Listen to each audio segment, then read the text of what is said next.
Naam, hujambo na karibu katika Ezu Media News, tukujuze dondoo za habari zilizotokea kimataifa. Na kwa kuanza leo tutakwambia kuhusiana na hii ambayo imestaajabisha wengi na kuzua mjadala mkubwa kwenye mitandao ya kijamii baada ya rais wa Mexico kumshtaki mwanaume aliyempapasa barabarani.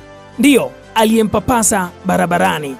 Ilikuwaje? Rais wa Mexico Claudia Sheinbaum amefungua mashtaka dhidi ya mwanaume aliyempapasa hadharani. Tukio hilo lilitokea Jumanne ambapo picha za simu zinamuonyesha rais wa Mexico Claudia akizungumza na kundi la wafuasi kwenye barabara karibu na ikulu ya kitaifa huko Mexico City. Katika video hiyo kuna mwanaume alimkaribia kwa nyuma na kujaribu kumbusu shingoni na kuanza kumpapasa mwili wake. Claudia aliondoka haraka na mshiriki wa timu yake akaingia kati, lakini alishtuka sana, hali iliyozua mjadala mkubwa kwenye mitandao ya kijamii.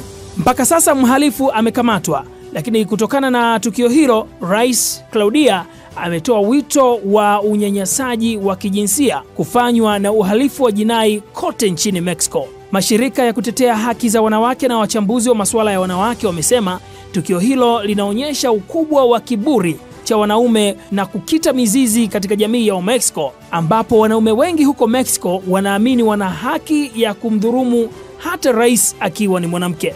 Mara kadha wa kadha mauaji yamekuwa yakiripotiwa huko Mexico, na mauaji mengi yamekuwa yakiripotiwa yakihusishwa na unyanyasaji na ukandamizwaji wa haki za wanawake, huku asilimia 98 ya mauaji ya wanawake yameripotiwa kuwa yametokana na ukandamizwaji na ukatili wa kijinsia.